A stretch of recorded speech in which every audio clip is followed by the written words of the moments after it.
if I can remember the full name. It's one of these meetings where we have a number of people who've not attended the meeting before, and with apologies to the others. It's a first meeting with our new Assistant Director for Planning, Ross Weir, who's sitting next to Diane. But the usual thing with introductions is it's not quite name, rank and number, but if we could go around the room, members could just give their names and wards, and then we'll carry all the way around the room, round to the chair again. So I'm Alan Anderson and I chair the committee, and I'm Ward King. David Deacon, I'm Cornwall Apsley and I'm Vice Chair. I'm Sally Symington. I am the Ward Councillor for Berkhamsted West and recently elected leader of the Lib Dem Group. I'm Garrick Stevens. We've met. I'm Berkhamsted East. I'm Patterson, Trim, Western Rural. Stuart Riddick, Bovingdon, Flaundon and Chipperfield. Philip Walker, same, Bovingdon, Chipperfield and Flaundon. Jane Timmis, my ward is Watling Ward, which is rural villages. Black White Low, Hemel Hempstead North East, which is Grove Hill, Woodall Farm, sorry, Woodall Farm and Swallowfields. Hi, Claire Hobson, Boxall Ward in Hemel Hempstead. I'm Robin Bromham. I'm Leverstock Green Ward and I'm the portfolio holder for Neighbourhoods. Adrian England, outgoing leader of the council and place portfolio holder, and also ward councillor for Adeyfield West. Joe Bowden, financial planning and analysis manager. Kieran Corkery, lead environmental health officer for the pollution team. Sarah Stefano, head of regulatory services. John Michello, head of environmental services. Ian Ross, head of neighbourhood management. Stefania Holmes, strategic director, neighbourhood operations. Ross Weir, assistant director of planning. Diane South, I'm currently acting strategic director for place. Layla Fowl, democratic services assistant manager. Thank you, everyone. Item 1 would normally be apologies for absence. We've received apologies for absence from Councillor Gale. I'll come back to that in a minute. For whom Councillor Symington is substituting. Are there any other apologies for absence? Claire has let me know. Councillor Santa Maria and Councillor Santa Maria and Councillor Pringle are both their children are not very well this week, so they're staying home to look after them. Okay. Thank you. Item 1A then. Decisions and actions. I believe there are no outstanding actions, so and Councillor Mitchell has arrived. Good. Okay. Where are we? Declarations of interest. Are there any declarations of interest amongst members of the committee? No. Okay. Public participation. Hang on a minute. I was supposed to do the minutes at some point. their decision and actions. Their decision and actions, right, okay, that's been done, okay. We've agreed the minutes then. Item 4, public participation, there isn't any. No, we do have a member of the public in attendance. But we do have a member of the public in attendance. Item 5, consideration of any matter referred to the committee in relation to calling. There being none, we move to the first of our 1, 2, 3, 4, 5, 6 substantive items this evening. Can I hand over to finance? Yeah, I'll take that. Thank you very much. I'll take the report largely as read, but just highlight some headlines and then open up to questions after that.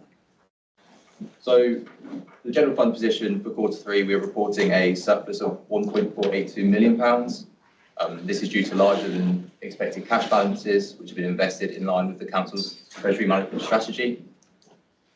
Drilling down to strategic planning and environment, we're seeing a pressure on this area of £836,000. The key variances are listed in the report. Environmental services staffing has a pressure of £279,000, but this is largely offset by waste operating costs, such as fuel, haulage and gate fees. We've seen an additional pressure of £246,000 relating to repairs and maintenance of our fleet. In addition to that £246,000, there's £100,000 forecast at Q3 as a pressure due to the hire of vehicles whilst new fleets are being ordered. Additionally, we're seeing income pressures against filming and business centres. So that is the revenue position. And then moving on to capital. Capital budgets are broadly on budget. All SIP schemes that are listed in the report, work is expected to take place in 25-26. Thank you very much. Questions? Councillor Timmis? I was just wondering on 4.2, which I think is page 9, there's a cost of hiring vehicles while repairs are being made to some of the fleet. It seems to me that wouldn't you have a spare vehicle rather than have to I can take that. hire up something? So this is for the waste fleet. Within the waste fleet, for every 6 vehicles you have to have one that is a spare. The reason for that, to meet certain compliance regulations, we have to have a A service and a B service every 4 and 8 weeks. So the vehicles have to be serviced, which means it will come off the road and the spare vehicles used. So that's why for every 6 vehicles, you need a spare 7th vehicle. However, we have encountered a huge problem with what we call our twin packs. So they're the vehicles that go around, but you may see we put one side the food waste, and one side the recycling for 1 week, and the other week the domestic waste in. Those vehicles, we've had a huge problem with the actual vehicles themselves. The spec for the vehicle wasn't right when they were originally ordered back in the day, which has caused problems for them. So we presented a report to SLT of how we will manage that going forward. And it was agreed that there'll be a capital drawdown for the replacement of the vehicles, as in the repair of the vehicles. So we're sending a vehicle away every month to get repaired, and in the meantime we have to hire in a vehicle. So that actual money that Joe has referred to, is a drawdown against that.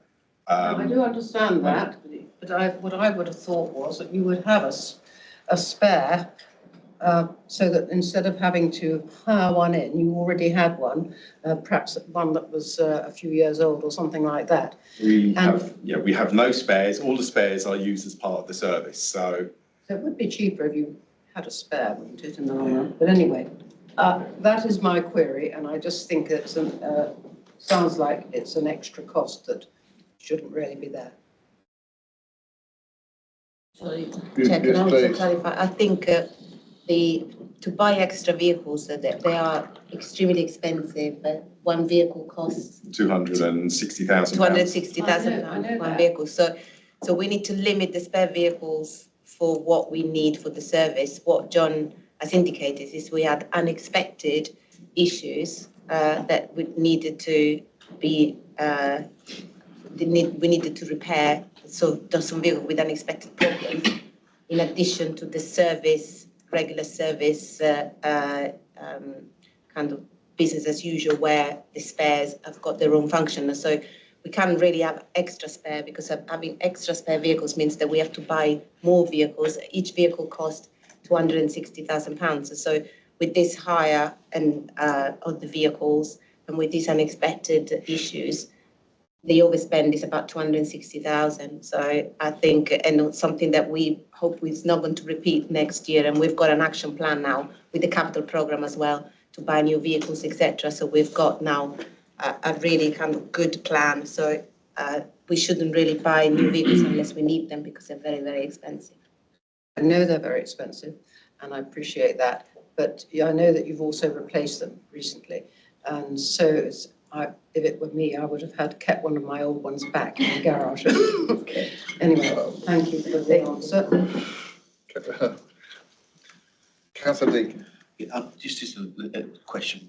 The spec wasn't right. I mean, when I ordered, and I'm new to Scrutiny, but when you're ordering equipment, does it come to Scrutiny, or is it just like the quarterly reports? So when we would order the vehicles, we have to go, there's a process, we have to go through a procurement process to make sure the council remains compliant. It goes up to something called the commercial board, and the commercial board would agree that. I can't comment for the vehicles when they were ordered because I wasn't here at that point. However, we have encountered this problem, so with the transport manager, who wasn't also here, we've looked at how we can overcome that problem, mitigate, and make sure we've still got a service going forward. Hitherto, it's the level of detail the committee's not got involved in.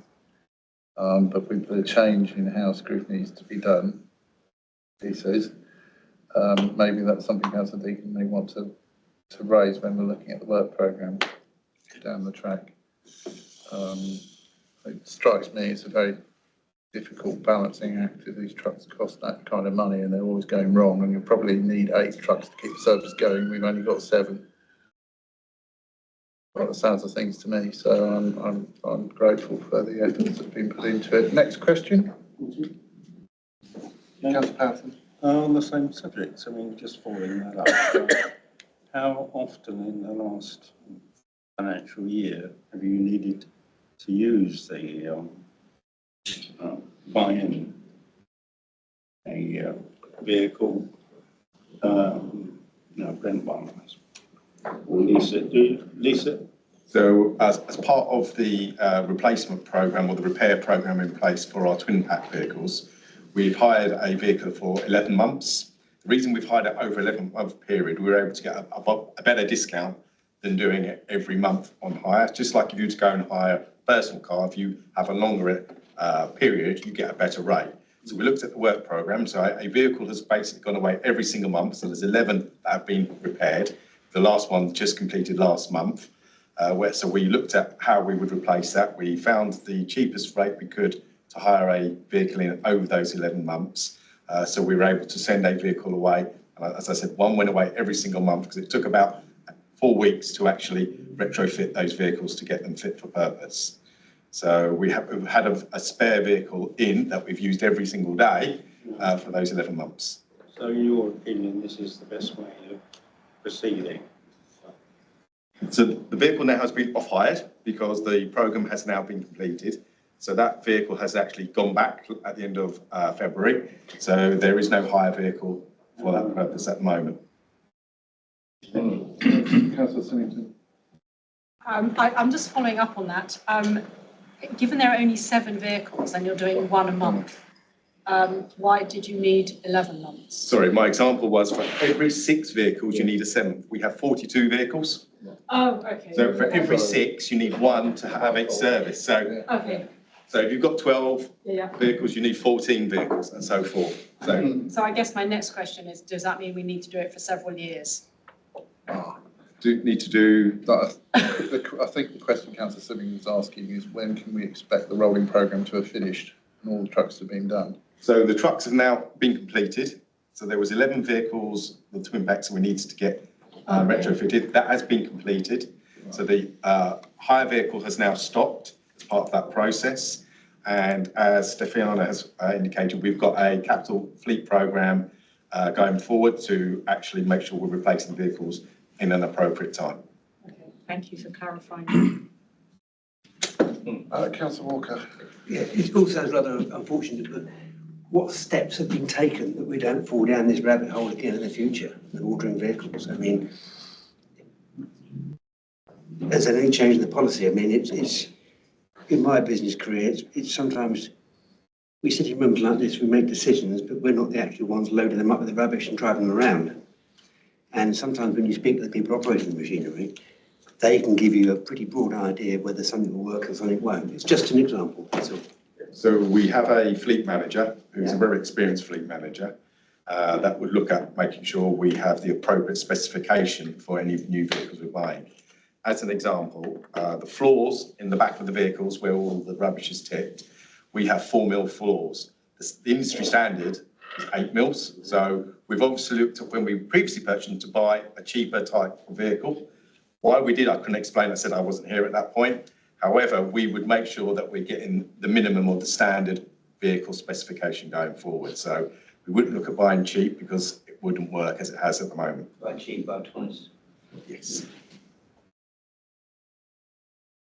Councillor Reddy, one more. Councillor Timmins afterwards. Councillor Reddy first. One interesting point. We suspend the green wheelie bin collections from October right through to first year March. So I presume that's nearly half our fleet, which is suddenly idle. What happens to those vehicles and to those operatives? So we have 5 green rounds. So it's only 5 vehicles that are stood down. They are single pack vehicles, so there's only one body at the back. It's not split, with 2 bin lifts that collect the green waste. Those we can't actually put out onto the twin round list because you can't separate the 2 collections. They're there to be used as emergency cover vehicles whilst they're off. The staff, when they're actually off, what we do during that period is we have a whole training program for the staff. So those staff will actually cover for the staff that are doing the training. So there's some mandatory training around drivers that we have to do to make sure they're compliant with their CPC training. And we give regular training to all our operatives about how to operate the vehicles, health and safety, customer care. So there's a whole training package that we issue. So those staff are used instead of agency staff to actually deliver that training to all of our staff. How many crews are there per vehicle normally? So on a green round, you have 1 driver and 2 loaders. So the 3. So you've got 7 vehicles, that's 21 people. No, so there's 5 rounds, so it's 15 people. 15 people. It seems a long training period for them to sit and twiddle their thumbs until coming back into use now. No, we also have agency, so we stop the agency. Yeah, but we stop the agency during that period. Okay. Councillor Timms is the last question on this item. It's not on this particular question. It's Yeah, a on new this one. report on the finance. Yes, please. Yes. It's 4 point, sorry, did you say something? You said don't bin trucks to death. Moving on. Moving on, 4.2, there's a bit about trees and woodlands. I'd like to, could you explain the second sentence? You're going to do a review of tree works requirements and risks identified. It's being undertaken to assess the medium-term outlook for this service. What does that mean?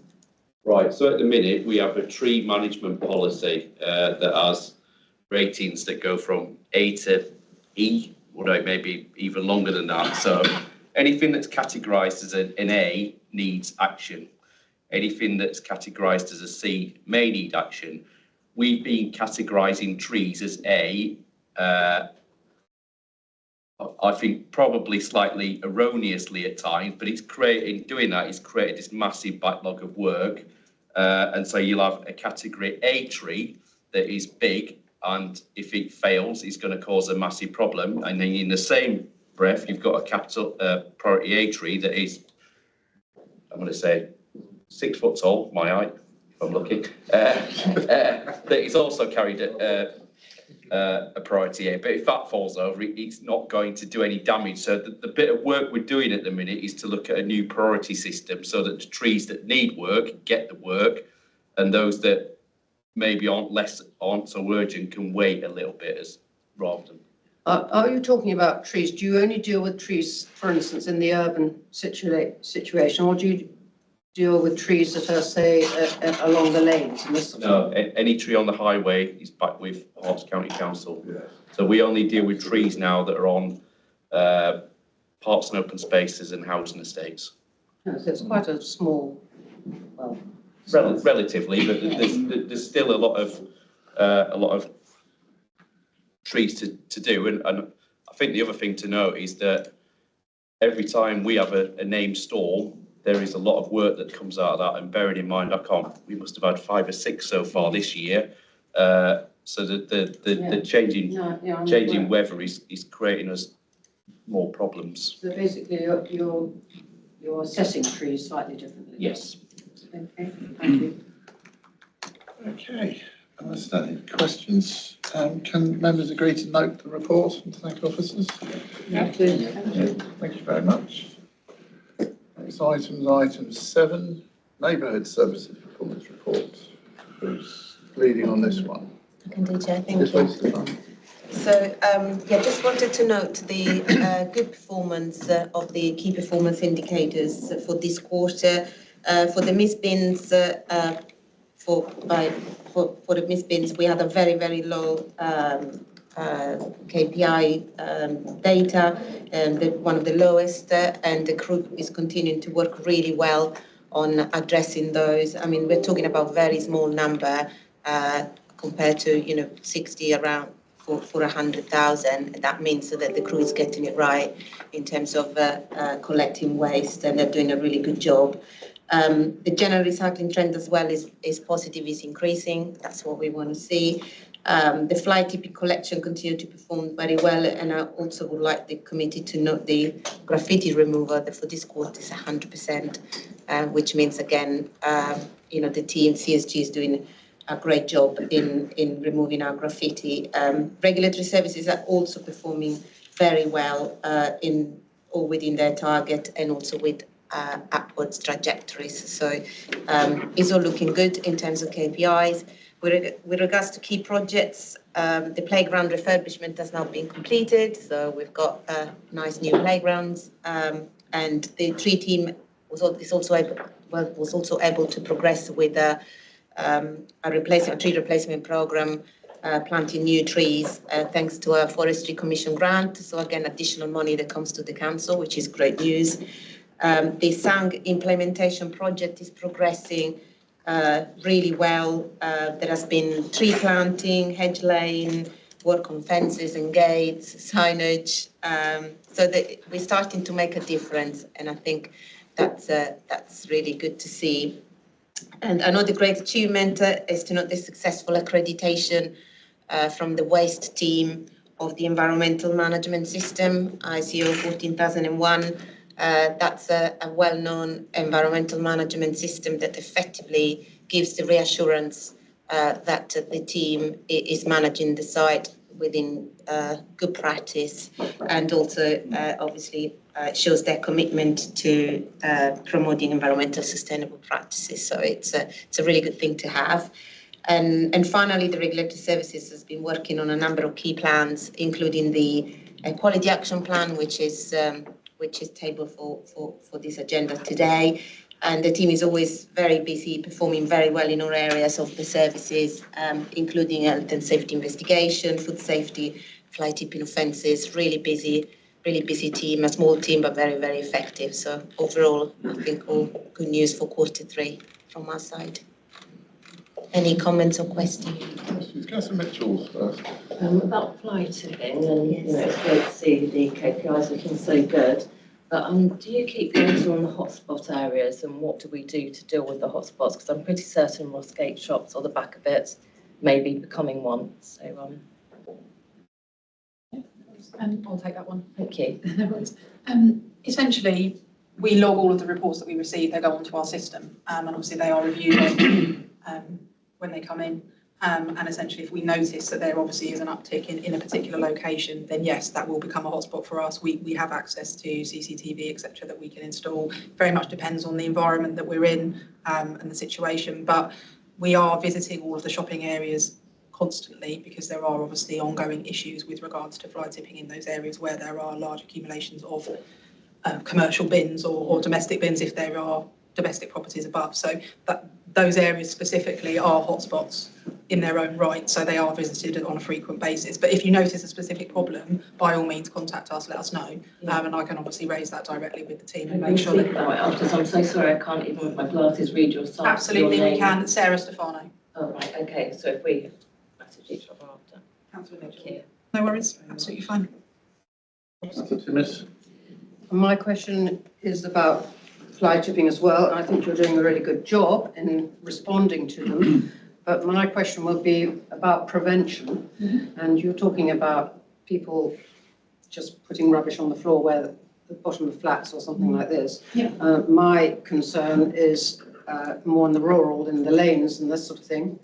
Only just this last week, there's a fridge freezer being dumped in the lane where I live. So I think what I feel is, looking at these stats, it's up to 500 per quarter of tips, and it hasn't changed. And I just wonder what prevention you can do to make it, or whether you can make it a better result. In other words, fewer fly tips. You're responding to them very well, obviously. I can see that. and this fridge freezer's already got a sticker on it, so that's something. But I just think that Obviously, prevention is always better than. it's very difficult to prevent, and I know it is. And also where- it depends on what's going on around us as well, because if other authorities are taking action, they may be pushing. Well, my ward Yeah. is literally It's right on the boundary. adjoins Bedfordshire and Luton and Dunstable and the M1. So it's quite convenient for people to nip down there and dump their stuff. And I am aware that some of the people that we have prosecuted have come from Luton and elsewhere. So obviously wherever we can, and I know obviously that's not prevention, it's the cure again, but we deal with all of those that we can and obviously take enforcement action. The problem is that if we have hotspots reported, we can obviously, as I've said, deploy cameras, officers, etc. We can do all of those things, but we can't be everywhere all of the time. So yeah, it is the problem. And obviously we can do as much education around fly tipping and obviously using the tidy tips here, do we? It's a bit untidy. No, the waste sites, where you can take, obviously encourage people to use those sites. Household methane. Yeah, sorry, where I live they call them tidy tips. So we can encourage obviously people to use those services, but unfortunately there will always be an element where they don't want to do that. Think there was any possibility of more collaboration with other councils like Luton Borough Council? We do work directly with the other councils, and there is also a Hertfordshire group in relation to fly tipping where we obviously meet and discuss cases, etc., that are coming across the border, that type of thing. And we do proactively have contact with other authorities where we know that that individual lives within their boundary, and then obviously we liaise directly with them. So thank you. Councillor Mitchell and then followed by Councillor Riddick. Okay, changing the subject onto play park. So thank you very much for that great refurbished play park that we now have in Neighbourhood ward. It's just my questions about accessibility. I think we've raised this before. It's still an issue, particularly in the this time of year when it's muddy, that wheelchair users find it very difficult because it's in the middle of a field with no path at all. So one of the bits of work that Rob Cassidy is going to do over the next couple of months is to start doing an audit of playgrounds.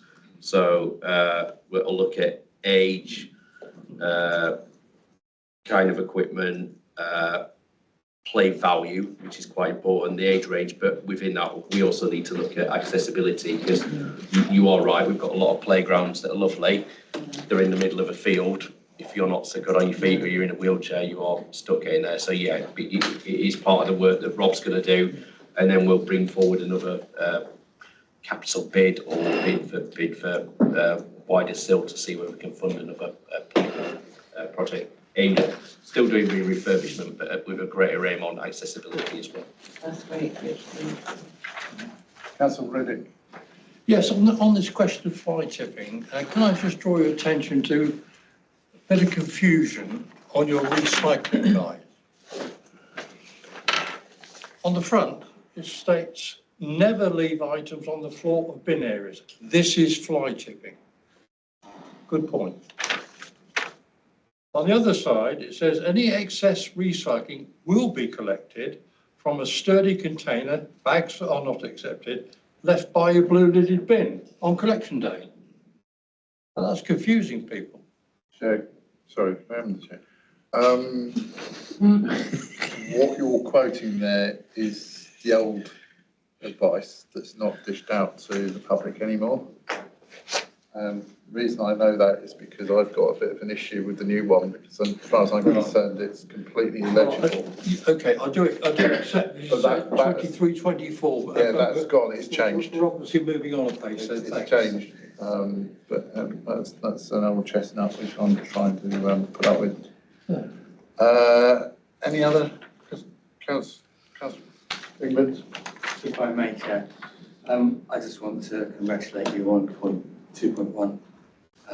Really great performance on justified misspins. I've sat in scrutiny meetings for 8 years and I've never seen a chart as impressive as that. So well done.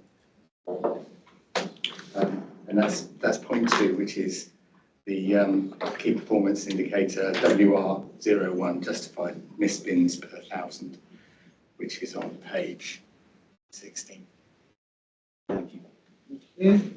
Unless there are any other questions, Are members happy to note bank officers? Noted. Thank you very much indeed. Next substantive item is planning. Shall I throw Ross in the deep end? Over to you. Right, thank you, Chair. So this is the update report on performance outturn for Q3, 24-25. I'll take the report as read, but I'll just give a few highlights, and then obviously any questions, although as you'd appreciate, I might not be able to answer them immediately, so I might have to take them away, but we'll certainly get through and make sure we do our best. So obviously percentage of all planning applications determined is over 81%. Above a target of 70%, so that's positive, and that's pretty consistent for the last 3 quarters. We're at 100% determination on major planning applications, which is really important. So all 6 of the majors were determined in time for that period. Obviously, the minors and others are slightly lower than that, although it's worth noting that from the 1st of April last year, we've no longer secured extensions of time, which is a means of which we can extend the 8-week deadline with the agreement of the applicant, and so therefore the others at 83.6% is a very true reflection, because that is pure 8 weeks, which I think is a real positive and compares really well across compared to other Hertfordshire authorities, including the one that I've just previously come from. From an enforcement point of view, we had a slight dip of just 2% in priority site visits, below the 100% requirement, although that was partly down to the Christmas period, and those 2 site visits were undertaken very quickly, within 5 days after that. And then just in terms of appeals, a good quarter in terms of appeals with 68% success, which again is pretty good in terms of overall performance, with only 6 allowed, 1 part allowed, and then 15 dismissed. And then just an update quickly on the SANG side of things, and the report pretty much is as stated, but just to flag the application at the bottom, reference 24-01593 /MFA for the land east of Green Lane. That was refused by the committee last week. We understand that the applicant is likely to appeal that, so obviously we will look to see what happens with that in due course. And on that basis, I'll hand back to you, Chair. Thank you. Right, questions? Councillor Mitchell? Do we know if we're likely to have an appeal for Nettledham Road, Sang?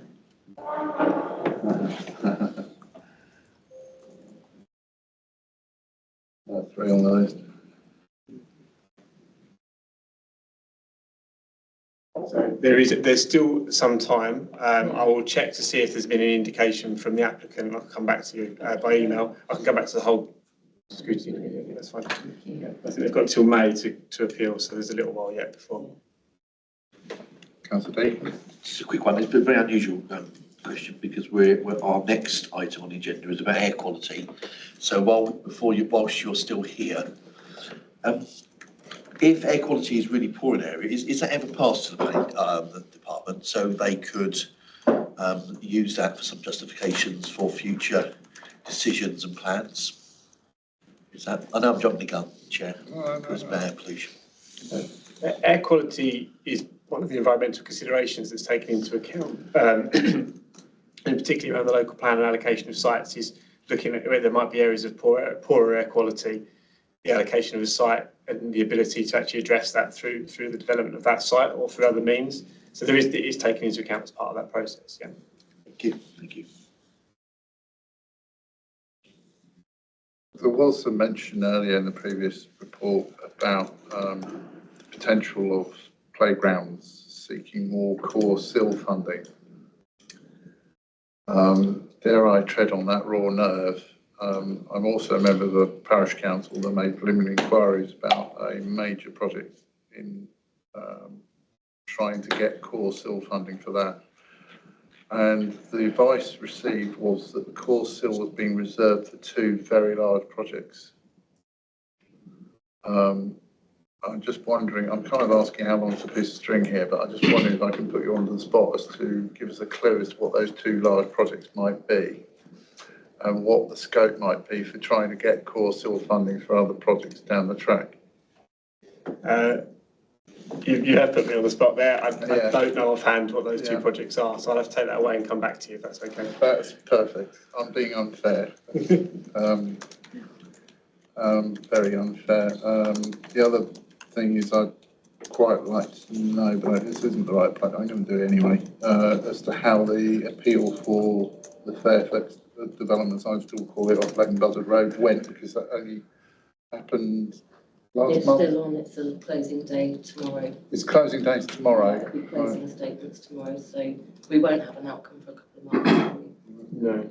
Is it all the closing statements? Or Yeah, all just three parties will do their closing statements from That's- 9:30 tomorrow morning. here? So Yeah, this building? chambers, yeah. Thank you for that. Any other questions? Councillor Team? Since you're raising the question of CIL, I'd like to table a request.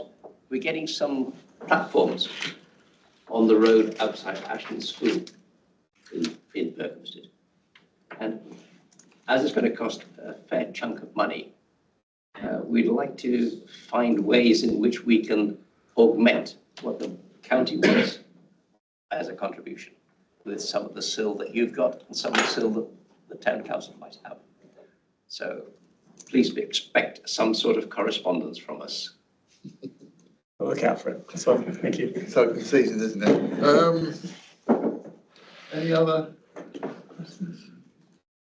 In which case, can we note, report and thank officers? Thank you. Thank you very much. The Commissioner will have to. Please do. 4. Next item is air quality. Can I hand over? Thank you very much, Chair. So this evening we're going to be talking about the new air quality action plan for 2025 to 2030. As an authority, we're required to undertake regular assessments and reviews of the local air quality. This involves comparing the local air quality against nationally set objectives. As part of this work, local authorities identify areas of concern where these objective limits are unlikely to be met, and there is a relevant exposure such as housing, school or hospital, that type of thing. We must declare an air quality management area. We currently have 2 air quality management areas in Dacorum. They are in Lawn Lane in Hemel Hempstead and on London Road in Apsley. Historically, we did have a third, which was in North Church. That one, however, was revoked in 2023. Yeah, 2023, yeah. Sorry. That's fine. The new air quality action plan was circulated with the papers for OSC, so we'll take that report as read. There are 12 wide-ranging objectives in that report. Progress against that plan will be reviewed with partners via the Air Quality Steering Group, which we have quarterly, which involves partners from HCC and also internally from the Strategic planning, climate emergency team, sustainability. Yep. And the new plan and report was circulated with the papers for tonight's meeting. So if you've got any questions or if you would like to discuss any aspects of it, we would be very happy to do that with you this evening. One already. Councillor Deacon? Yeah, I'm councillor for the Apsley and Lawn Lane and London Road and Lawn Lane. And I was never good at science at school, so I do apologise. It was quite techy, very thorough piece there. I saw some measures. Did it look like the air pollution was going down? Yes. How was, that's great news, but it's very surprising. Do we have an reason for that? There's a couple of reasons. Sorry for Councillor Mitchell, you weren't here. I'm Kieran Corker, I'm the lead EHO for pollution. So technology is part of it. So engines are getting cleaner. People are moving away from kind of diesels and whatnot. We have another side of that in that since COVID, there's less commuters. People tend to be working from home far more often than they were, let's say, 5 years ago, and certainly when the air quality management areas have been declared. Part of the ongoing plan is hoping to take that progress that's naturally been made and start to accelerate it a little bit. Currently, based on the last 2 years' worth of information, we're actually below the air quality objectives that are set by central government. However, we're not going to be revoking anytime soon because both of our air quality management areas are just on the cusp. So they're compliant, but only just. They have to be 10% below the air quality objective levels, and we're not quite there yet. Okay, no, that's very good to hear. Without wanting to alarm any of my residents, if it got to a certain, what number would it be? Was it over 40 or 50? Would it be that would, alarm bells? And what could we do anyway if it got to that? Yeah. So if it starts to accelerate, Is there a maximum where we kind of all wear gas masks or? Yeah. It's unlikely to get to that point. And yeah, I'd be the first one to be alarmed. If it did get to that point, there are certain people we call on the air quality steering group. We integrate directly with highways. So, for example, there are immediate measures that we could look at in terms of limiting, for example, the type of vehicles that go down a certain stretch, looking at traffic light timings. It's why we've got such now a strong partnership with highways. And there are certain technologies that we can start to utilise. London Road in Apsley, we used to have a real-time analyzer, which would give us data every 15 minutes around what the actual air quality and air pollution was like in the area. That's now been moved to London Road in Apsley. So from North Church, so now that's been revoked, we moved it to London Road Apsley, which is currently the worst kind of area, along with Lawn Lane in the borough. There are certain things that can be done. They are costly, but for example, we have monitors there that can directly speak to lighting systems. There's a system called Move, whereby lighting timings are directly impacted by the air quality on certain stretches. So there's various, part of the air quality action plan you'll see is embracing new technological advances, and part of that is a commitment to look at what can be done going forward. So not just looking at what's available now, but what's coming over the horizon that we can maybe utilise to improve. Objective 12. Yeah, thank you, Sarah. So yeah, there are various things. Technology's moved a long way since the air quality management areas were declared, but we can, in my opinion, there's no safe level of air quality as much as there's an air quality objective that legally we have a statutory obligation to aim for. Ultimately, whatever we do, we have to keep on trying to improve, mainly for the benefit of our residents.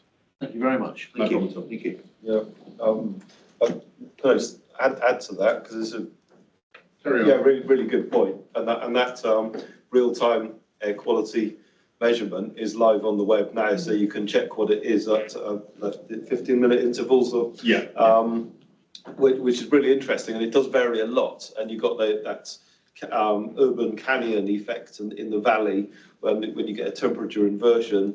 It can get a lot worse, and also if there's any sort of bonfires and things, and you can plot the graphs and you can see real spikes in it, and so there's been queries about whether we could provide that sort of information a bit more sort of live, and also along with the water quality information as well, for which comes from Thames Water or whatever, and so maybe we can talk with the.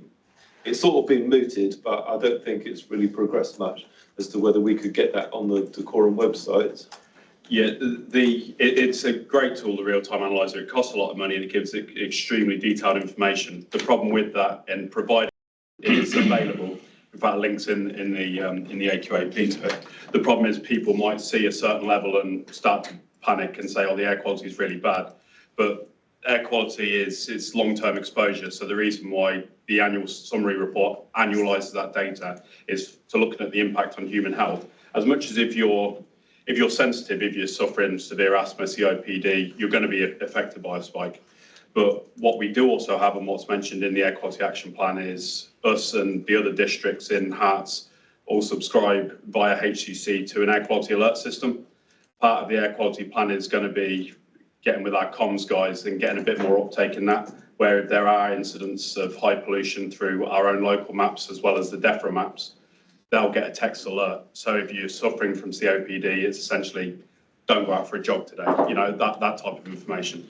So again, just to go off the back of what Robin said, is utilising the kind of analysis tools that we've got and then informing the public, but in a way where they're not taking their own kind of thing, seeing a certain bit of information that might make them panic and make it a bit more digestible.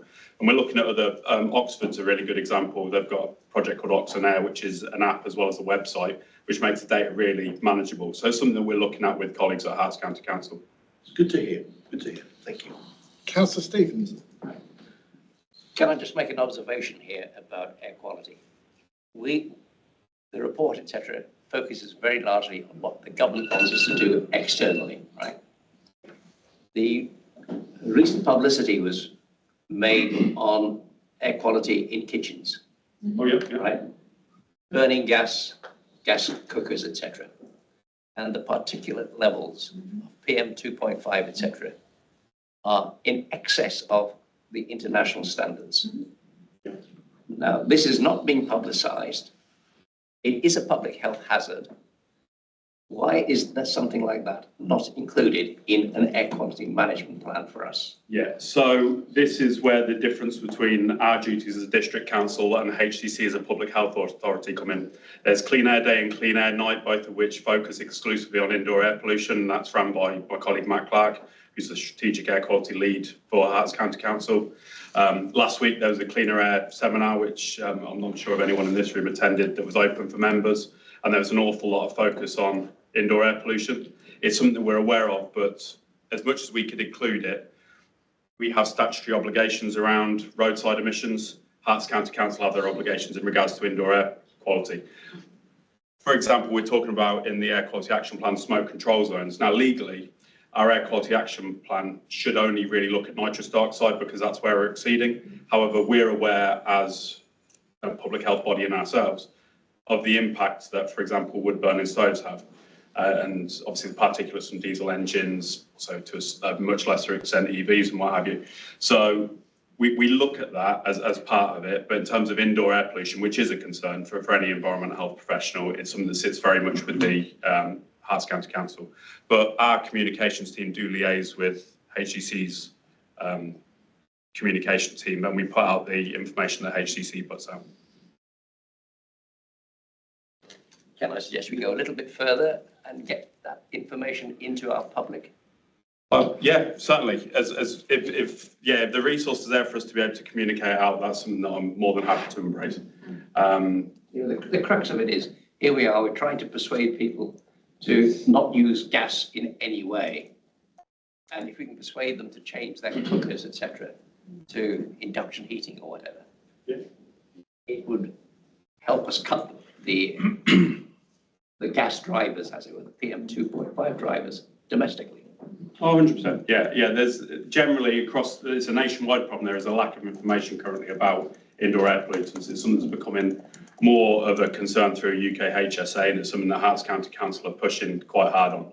And as I say, it's something that we then communicate out as well. And it's something we'll continue to do.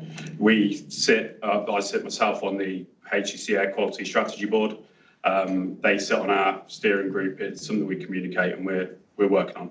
Clean Air Night is something that only came in last year, and that's more on wood burning, but also refers to indoor cooking, scented candles, all that kind of thing, everything that people never occurred to them.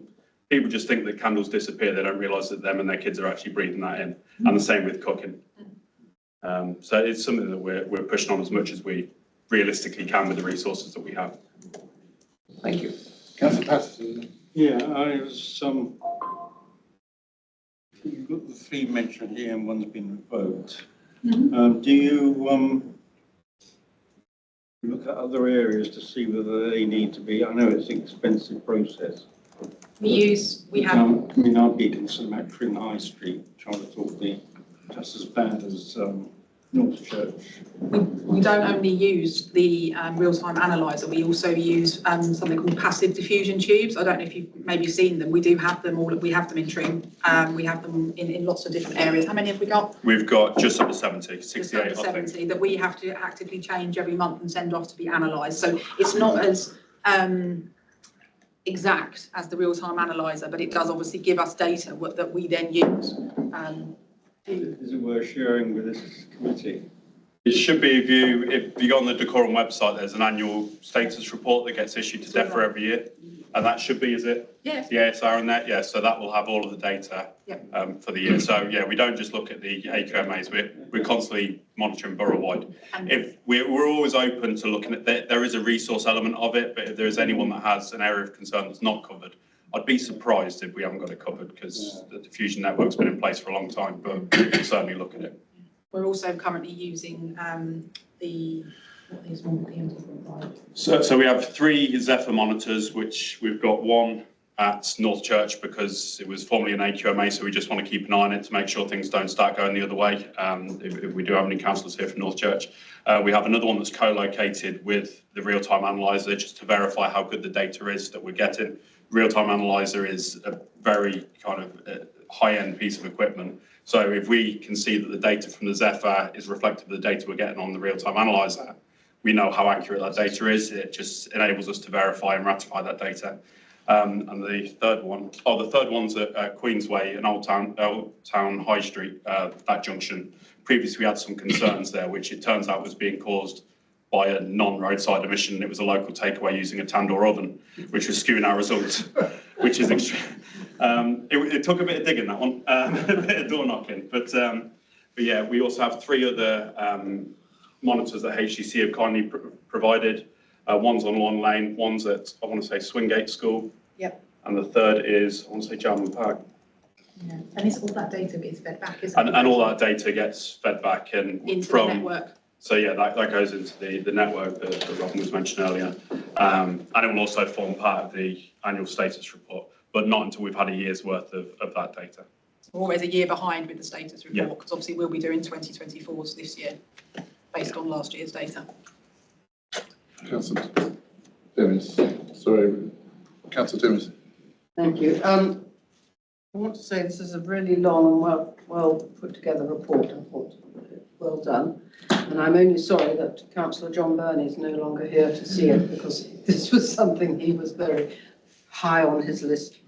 I just want to ask you that my area covers flight paths from Luton Airport.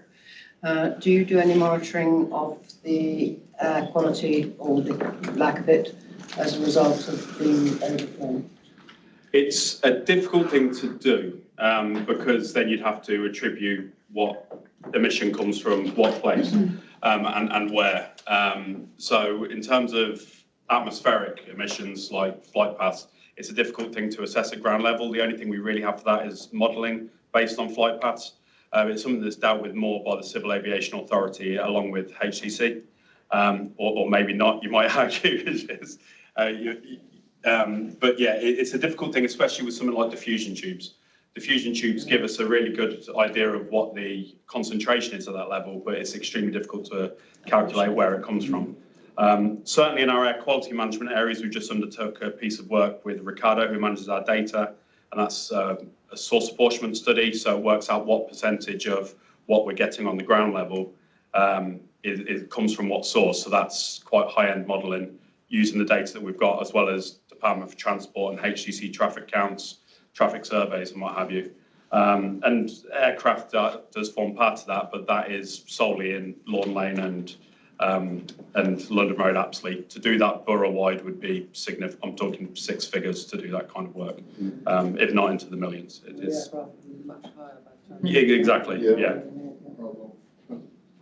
Was it on the same issue? Thank you. No, it's going to go back to... Well, hold on to it for a second then, because Councillor Bromham wants So on that point, if you look on the national network of real-time air quality analysers, there are some actually at Luton Airport, at least one. So that gives a good idea of what's coming from the airport and the aircraft that are taking off and landing. Something that was raised would be sometime, I used to live near, well, not far from Southend, actually, and when they started flying a lot more from that airport, some people in sort of Burnham-on-Crouch, which was directly on the flight path, they noticed more sort of oily stuff, and I don't know if that registers as a particulate pollution, but so a lot of the pollutants which we're measuring probably don't register that highly. I know nitrogen dioxide is not good from aero engines, but it's probably less than traffic pollution. But there is this sort of oily particles, I don't know. Particulates, there are quite. Yeah, the PM10 would be the kind of the vapory, kind of the oil-like substance. Yeah. Councillor Stevens, you wanted to come on. Coming back to locality, years ago when we were doing the multi-storey car park study in Berkhamsted, we were looking at the diffusion tubes and the information that we were getting on Lower Kings Road. And even then, it looked as if we were going to breach the international standards, particularly in the winter. What we're seeing now is that there's, particularly in the winter, huge traffic hold-ups from the traffic lights all the way back to the station at peak periods. Out of this meeting, can I have a conversation with you about what the diffusion tubes are telling us and what we might be able to do to improve traffic flows and everything else? Yeah, I could follow that up, Councillor Stevens, that's no problem at all.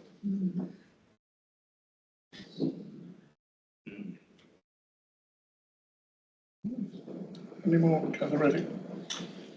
Yes, on page 35, under 3, AQAP4, you mentioned looking at workplace parking levy.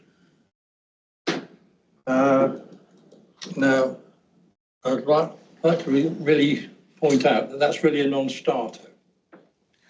I'll tell you why, because 35 years ago, when I was running my company, my business, the then government then tried to introduce something absolutely identical to that.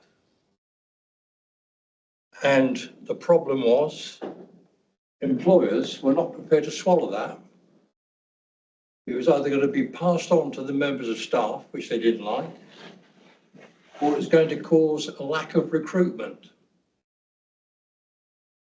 And I think that's the last thing we want to bring up now, because it's so delicate for employers in terms of the balance with the new NI commitments and everything else and what have you. So to keep on trying to load all these sort of things on local businesses, you're killing it. It's, if you have a look, it's the feasibility of, that's what we've committed to look at the feasibility. It's not, we're not going to implement it. No, but I'm just telling you, I had experience of this 35 years ago, exactly the same thing. Yeah. And it was as popular as the poll tax. We can kind of see that. It's something that HCC and air quality at HCC have looked at. It's something that we've said we will look at as part of that. We don't see it for exactly the reasons you outlined, but it's something we've said we will look at as a partnership, as a partnership with HCC. But it's, yeah, we're expecting similar feedback. Yeah. It's guaranteed. Yeah, yeah. It's not the first time this has been raised. It's been thought about through several iterations over the years, and it is very controversial policy. Yeah. Nottingham tried it and got their fingers burnt to some degree, and it's a difficult one. Some would argue it's a really powerful way of doing something effective about the problem, and others would say you're actually creating far worse, bigger problems. So yeah, it's interesting to see how that one pans out. It normally only works from a highways perspective or from a county perspective if it's coupled with, like in Oxford, where it's coupled with a really good park and ride system where people have that ability to utilise a kind of public transport element, park their car and then go in. The problem from a county council side that I can foresee is that's going to require considerable investment beforehand, and then the workplace parking levy then tries to claw some of that back. I have my own reservations about it, which are similar. Any more questions? Can I just add that we will be going out to consultation with regards to this, and we'll be going out to the public and also to partners, obviously, to let them review the documents, and then obviously we'll come back with the outcome of that so that we can actually review that. And tonight isn't the members' last opportunity to comment. If any members have any comments, then please pass them to officers and they can take them on board. Okay. Yeah, certainly. Sorry to Chair to add as part of that, part of the element of the public consultation, and which obviously members are more than welcome to fill in themselves, will be specific localised projects that they'd like to see. For example, the Councillor Inglis mentioned before, and it's been mentioned before, certain houses in certain areas, Durrance Hill Bridge Lane being single traffic, these type of things, kind of more localised projects that will feed into the plan as opposed to be a key part of the plan itself. But there'll be the ability to, if you have something locally within your own wards you want to feed back on, then the consultation that we designed should be the tool for that and the mechanism. You just triggered a reminder of a general point in my mind, and that's it is interesting with planning applications, time and time again, we're having residents now complaining about the air quality problems created by planning applications. Yeah, that's clearly something that will have to be taken on board as part of this. Yeah, and I nearly interjected with Councillor Deacon's point earlier with under planning is that we're a statutory consultee for any planning app, so anything, especially major developments, do come to us for air quality as well as noise considerations. So it's something that we do feedback on, especially major developments now. We're consulted at the pre-app, you know, when they know that there's stuff coming in. We're a seat at the table now, and we work with Bryony and some of the other guys over there, and Phil to kind of get that joined up working. Same with my colleague David Carr, who deals with contaminated land. It's something that we sit around and have a meeting about every other month, I think, and look at the major apps that are coming in. And we'll essentially beforehand. So instead of when the application comes to us and we're pushing back saying, why have you not done an air quality assessment? It's like, before you put the app in, we're going to want an air quality assessment. And if you don't, we're not going to allow it on that basis. There's another side that people in this room will all be too familiar with, is that they can always go to the planning inspectorate and kick off about that. But it's such a political point now, air quality. It's something that they want us at the table early on to know exactly what we want and what we expect. And part of that is mentioned directly in the air quality action plan in terms of working with developers around offsetting emissions. There is general guidance out there from an organisation called EPUK, which says that a certain level can be considered negligible in terms of increase in emissions. As an authority and as a department, we push back on that and say that we don't consider that. And anything that puts more cars on the road and more emissions, you know, at receptors and at residents is considered a bad thing and needs to be addressed. It's something we try and push back on as much as we possibly can with the resource that we have. Thank you. In which case, hang on, I've just seen a hand, Councillor Patterson. Yeah, it's just the example we had from 35 years ago. There is one factor now which is different. Now we've got electric vehicles. So what might be a possibility is to incentivise that by not having a levy for those vehicles, but having it for the more polluting ones. Make a difference. Yeah.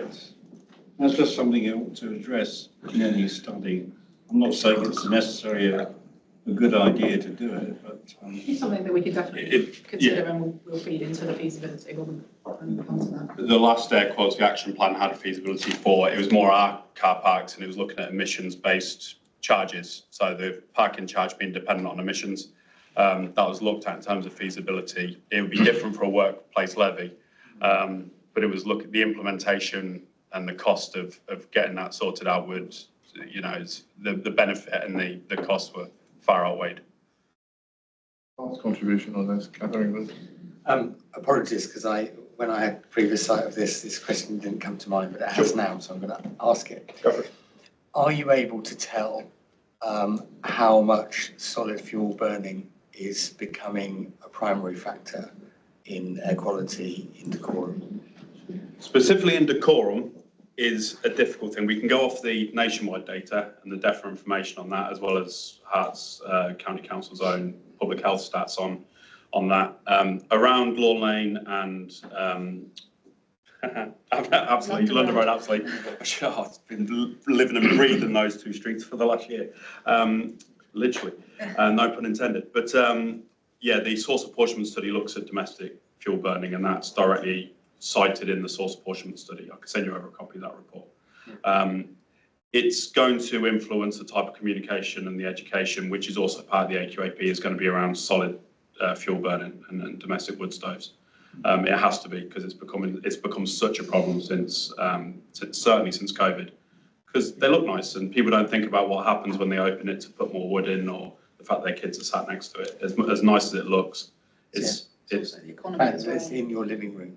It's also the cost of gas and electric, though. Obviously, more people who potentially weren't using their open fire or their stove are now using them because they're using them to heat their property instead of putting the gas on.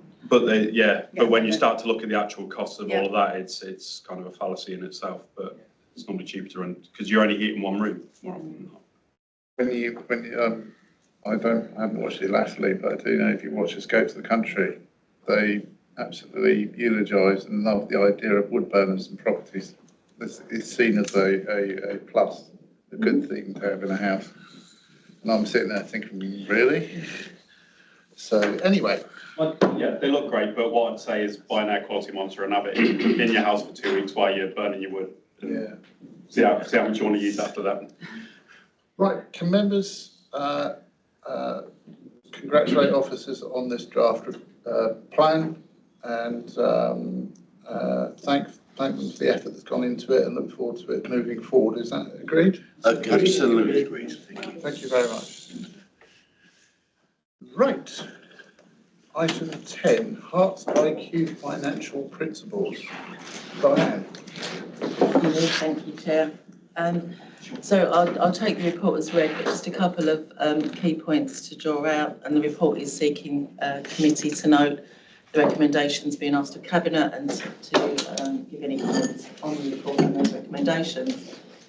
So the Herts IQ Enterprise Zone was set up and has been operational since April 2017. It is governed through the Herts IQ Board, comprising of 4 voting shareholders, which is Herts County Council, Herts Futures, ourselves and St Albans. And additionally, there are 3 further non-voting stakeholders that are part of that board, which is the University of Hertfordshire, Building Research Establishment and Rothamsted Research. To support assumptions in the Herts IQ implementation plan around the need for funding investment through surpluses from the IQ Building Enterprise Zone, financial principles that are currently in operation set out that 75% of surpluses will be set aside for infrastructure improvements, predominantly around Junction 8, and a further 25% available for other projects and investment as approved by the board. A couple of studies undertaken over the last 12 months, commissioned by Herts IQ in terms of future scenario study, as well as the Southwest Employment Study, indicates that investment in projects now to support growth will maximise opportunities to increase business rates within the area and to shape that development supporting employment growth. So the Herts IQ Board in summer last year approved in principle the temporary changes to the financial principles, which in effect front ends the investment in the other projects to stimulate that growth and investment in employment opportunities, with the repayment into the 75% for the period beyond 26-27. So in effect, by 2030-31, the same amount of money will be available for the larger infrastructure projects, which is when we'll start to be thinking about that being needed, as would be if we carried on under the current financial principles. So it's just releasing money now for projects to invest in the employment infrastructure in the enterprise zone now, rather than in smaller chunks over the period. So as I said, the board have agreed that in principle, Herts County Council and St Albans and Herts Futures have taken this through their formal governance routes, and we are on that trajectory through this route onto Cabinet tonight. I would just like to point out that the Cabinet report, I've made an amendment to the report in front of you tonight following as we've taken it through governance, but the dates didn't align for me to include the requested amend in this report. And that is, it's simply a paragraph that just explains a little bit more about Rothamsted under the, in section 111, and the financial information is set out in a table. So that was just requested as part of the internal governance before we got to this. So apologies, the timing didn't allow for that to go into this report. It doesn't fundamentally change the request and the principles, but just is a little bit more explanation as to the Rothamsted application. So I'll leave it there if there's any questions. I'm sure this is my IQ. No, but I kind of, because this is all new to me, I probably, it may take a little bit longer for me to start understanding things. For me to scrutinise this, how much is it going to cost us? What are the sort of like few, one word benefits? Is that? So it won't cost us anything. Okay, well, This is that's just a governance point because we are shareholder on the IQ board. So this is just us formalising the agreements, the change in the principles. Oh, so it's not costing us any more money? No, or so the growth in business rates from 2017 have been fenced to Herts IQ, and the financial principle sets out how those business rates are then applied. So it doesn't cost us anything. It's just agreeing in principle the change of the use of Herts IQ surpluses, not anything to do with the council's budget. Fine. And what does this do? Does it create new jobs? Does it? Yeah. Is So that will be part of the criteria. So it may be, for example, members will be aware that we've recently completed the Maylands Master Plan. We could seek some funding for some improvements as a result of the Maylands Master Plan. You do have to demonstrate that there's employment growth as part of the approval process, but all applications will be discussed and agreed by the Herts IQ board, which of course we sit on and have the voting rights on as well. So yes, is in simple terms. So we will of course be, and we're working with the Hemel Garden Communities team as well in terms of how we will apply into this fund ourselves. Thank you for your patience with my very basic question. No, absolutely not. I understand it's there.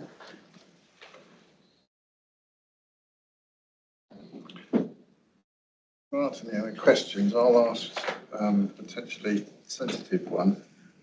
Does this investment mean that junction 8A is dead, or does it help 8A to happen?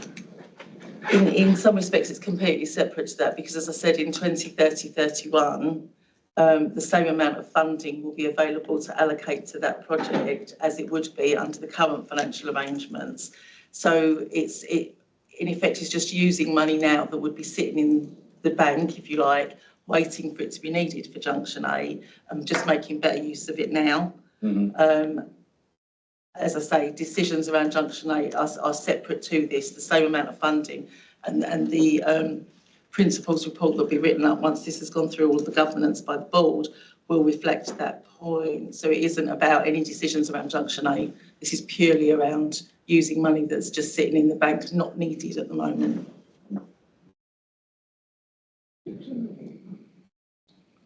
Yeah.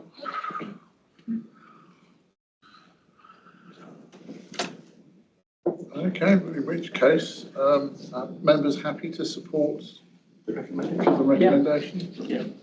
Agreed. Thank you very much. The last item tonight is parking enforcement contract. I just have to warn members, if they've got any questions that go into commissioning detail, we will have to move into part 2. But if they're just general questions, I'm going to have to take advice as to whether they're part 1 or part 2, but we'll just try it in part 1. Just the appendix is part, so any It's the information appendix. from the appendix will need to move in, if they want any clarification on the appendix, we'll move into part 2. Okay, is Stefania? Oh, in, okay. So I bring this report here prior to it going to Cabinet on the 18th of March, and it's to update the committee on the procurement exercise that we've been undertaking and the recommendation that's been made to award the contract for parking enforcement. Current contract has already, it's been extended and extended for a further 6 months, so that comes to an end on the 31st of September, and this contract would look to start from the 1st of October 2025. So we've got a long mobilisation period that should allow from day one things to be all go. We've done a lot of work.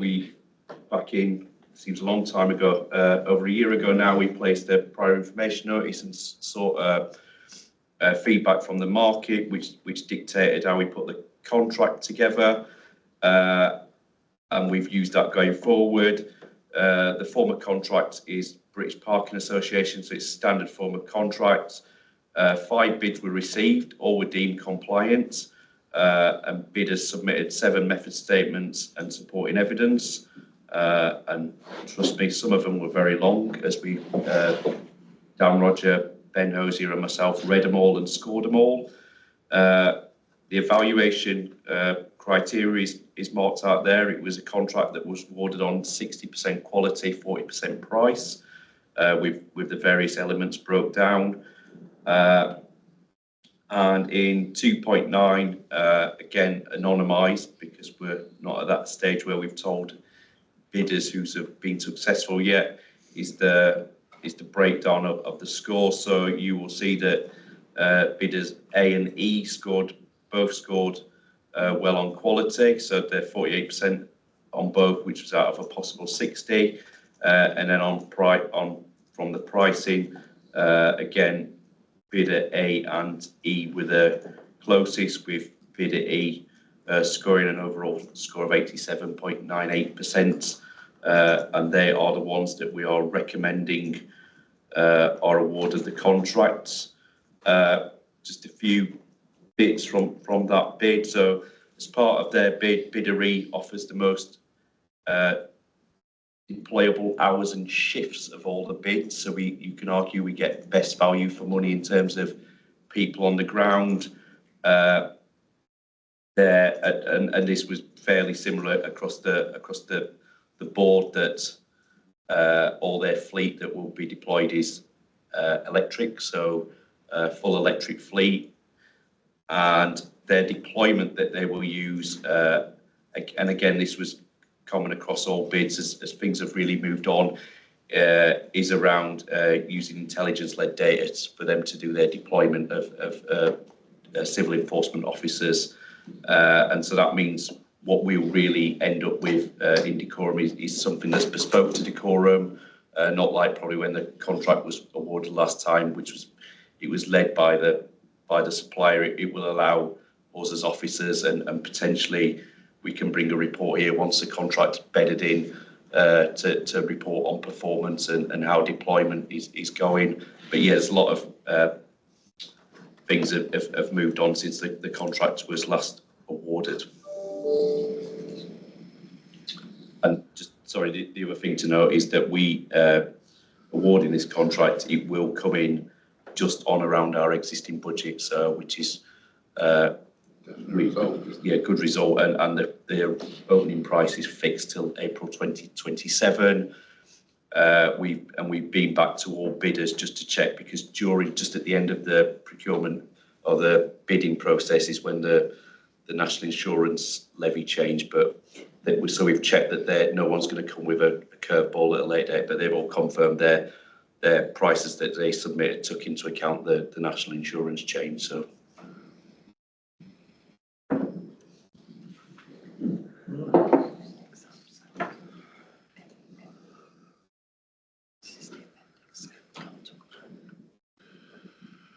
Councillor Timmins. Can I just ask whether the cost of this service is covered by the cost of the parking fees that you get? Is that how it's going to work or not? Yes, it is. Yeah. So you're expecting to get sufficient money from the car parking. Yeah, to cover the costs. Yeah, we have a budget for the contract, and then we have an income line with a target, and they offset each other. So yeah. So you're not making a loss on him. No. Thank you. Councillor something Mitchell. That's right. This bespoke deployment, Yeah. does that mean we could deploy more in the local neighbourhood areas? I mean, will it be what we want, or will it be data driven? How will it work? Some of it will be data driven. I mean, you've got to. We don't have a big resource in terms of civil enforcement officers, so they're spread quite thinly. They'll work 8 o'clock in the morning till 10 o'clock at night, and then there are shifts on weekends as well. So we've got a small number of civil enforcement officers that need to cover that. And so they're doing general enforcement. They're doing control parking zones, and there is a rota that they do where they visit every school over a period of time to enforce the zigzag lines outside schools, and that's done on a rota basis. So there is some element, but we don't have a lot to play with as such. But we can, where we know there's an issue, we can really use the data that we get to focus the enforcement activity.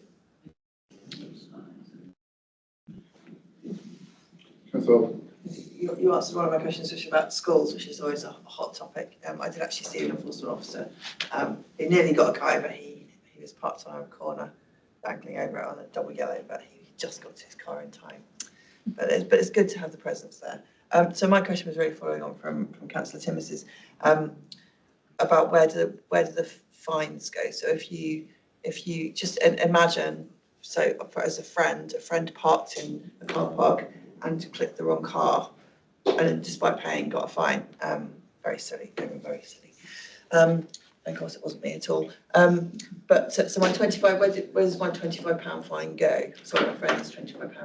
To the council. That goes to council as So well. so is it included in that, or are you trying to, are the fees covered by the parking charges? No. So any penalty charge notices go into the council as a parking account, so which is accounted for separately. So well, on street parking and penalty charge notices go into the on street fees collected, and any penalty charge notices go into the parking account. Off street parking fees go into the general fund. Right.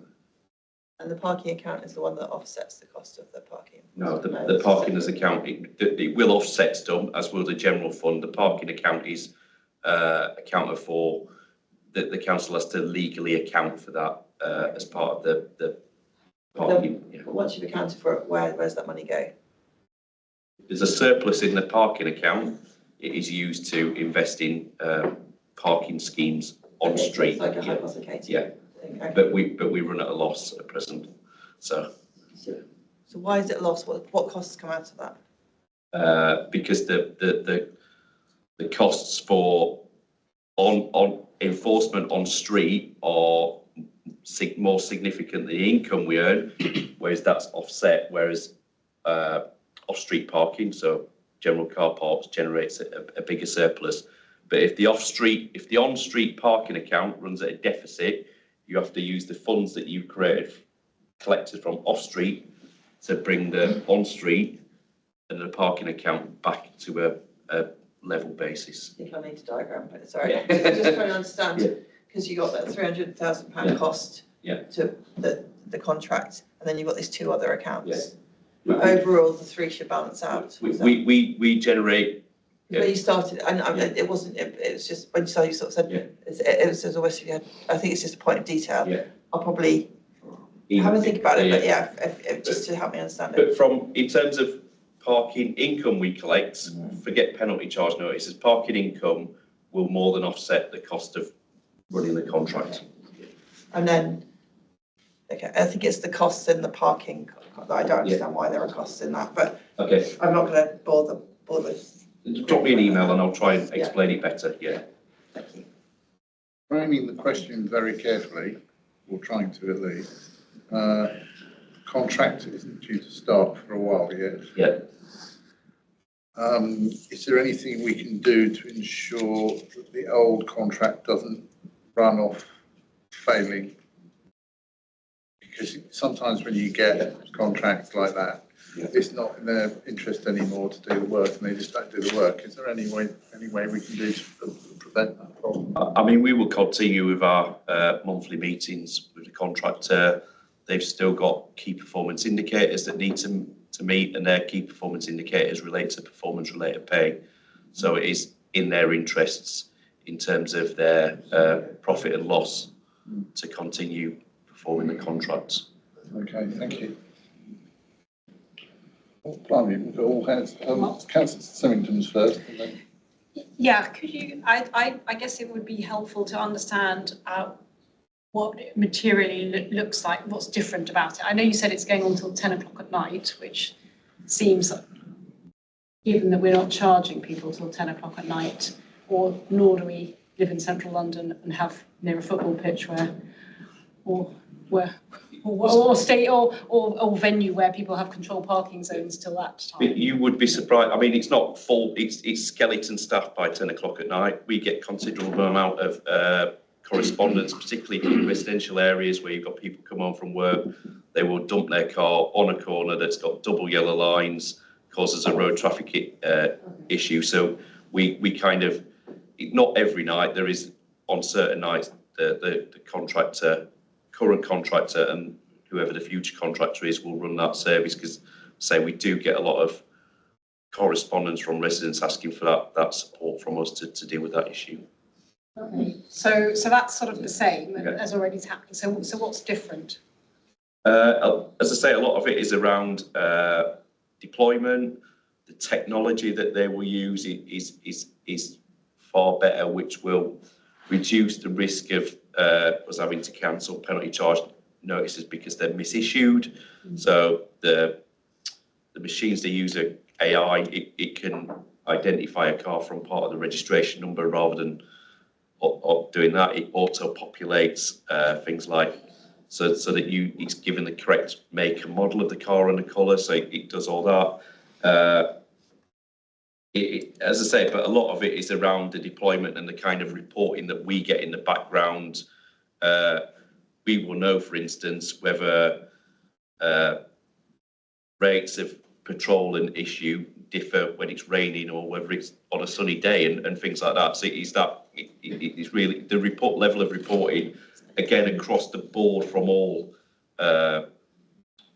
bidders is significantly improved on what we get at present, and a lot of those reports can be automated. And again, I would expect this time next year will be nearly 6 months in. I will be hoping we're bringing a contractor here to present that data and to this committee and get them to come and update you on what they're doing and what they've done and what their plans are for improving the service going forward.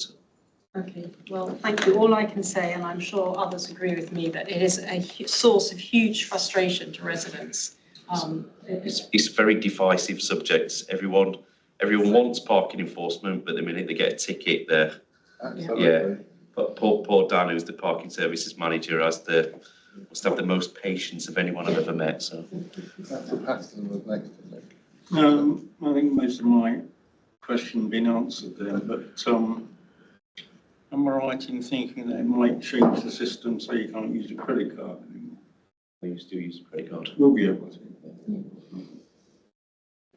There's ones where you just have to use a phone. No. Very inconvenient. Councillor Riddick. Yeah, 2 points. Particularly, it's already been touched on, the fact that we're out in the sort of the villages. We have one village where we have always had horrendous parking problems. That's Bobbington. Recently, we've had some TRO works done there, which has been fine, great, look terrific. The locals are ignoring them. Now, I've spoken with Dan about this. Yeah.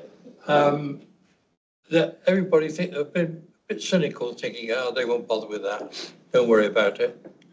What I would like you to do, if possible, is to have some flying visits from time to time. Yeah. Because you'll get a good catch, you really will. And there's some specific parking for shops, perhaps 6 or 8 spaces. Yeah, 7, I think it is. And 2 of those spaces have been permanently occupied by people who are residents in flats. I've had lots of complaints about that. Really have. I will. BMW, isn't it? Black BMW. Moving on. I mean, Now's the time. yeah, if you, mobile visits, Bobbington, come fishing. I mean, if you go fishing, you want to fish in a lake where there's fish and there's plenty of things to catch in Bobbington. There's some whoppers. Come to Bobbington. There are. But it's difficult, I know. The technology in the vehicles that are deployed will allow much more flexibility than because I think at present sometimes they come in a car, they get dropped off. With what they deploy should almost be one-stop shop, i.e. possibly someone on a scooter stops, does it, stops, does it, stops, does it. It should be much more slicker process. So, I mean, what I would add, and Dan always tells me this, is the objective of civil parking enforcement should be 100% compliance with no parking charge, penalty charge notices issued. Yeah. If we ever get to that day, we've done well, but that is ultimately the aim, yes. That was partly my question about the finances, which you don't have to go into now, but how much are we dependent on parking fines? But it is difficult. I mean, we're proposing to have a 2-hour waiting limit. So just driving around and seeing the cars, you've got to come back in 2 hours' time, to see who's been there for 2 hours. But the question I was going to have is, recently on the news, there's been quite a lot about people being caught out by taking too long to buy their tickets in car parks. Or entering registration numbers where they think they've done it, but it's asking for payment before they've actually entered the registration number.